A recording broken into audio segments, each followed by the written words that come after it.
Prime today news కి స్వాగతం. పల్నాడు జిల్లా నరసరావుపేట 2 టౌన్ పిఎస్ పరిధిలో 4.5 కేజీల గంజాయి పట్టివేత. చంద్రబాబు నాయుడు కాలనీలో గంజాయి అమ్ముతున్న ఉప్పుతోళ్ల తిరుపతి అనే వ్యక్తిని అదుపులోకి తీసుకుని కేసు నమోదు చేశారు పోలీసులు. ఒక స్కూటీ సీజ్ చేశారు.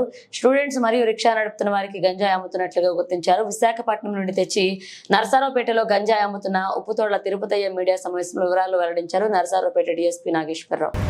సుమారు 9:30 గంటలకు సిఐ గారికి,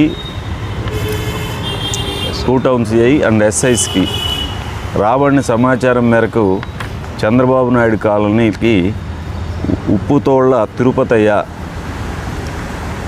గంజాయి అమ్ముతున్నాడు అనే సమాచారం మేరకు వెళ్ళడం జరిగింది.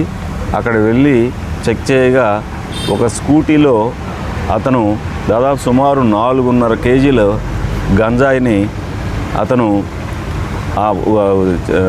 నరసరావుపేట టౌను ఇతర పరిసర ప్రాంతాల్లో కొంతమంది స్టూడెంట్స్కి, రిక్షా వాళ్ళకి, తర్వాత వర్కర్స్కి వీళ్ళందరికీ అమ్మటం జరుగుతూ ఉంది.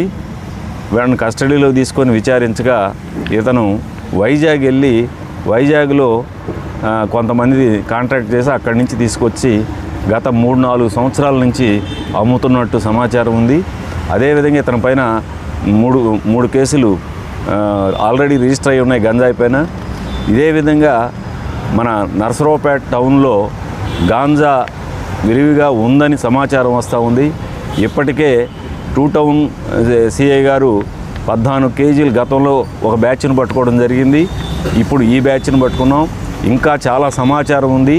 కొంతమంది ముసుగులో ఈ యొక్క గాంజా విచ్చలవిడిగా అమ్ముతున్నారని వైజాగ్ నుంచి తీసుకొచ్చి సోర్స్ ఆఫ్ ఇన్ఫర్మేషన్ కూడా పెట్టున్నాం. భవిష్యత్తులో ఇంకా చాలామందిని ఈ కేసుల్లో అరెస్ట్ చేసి రిమాండ్కి పంపిస్తామని మీ ద్వారా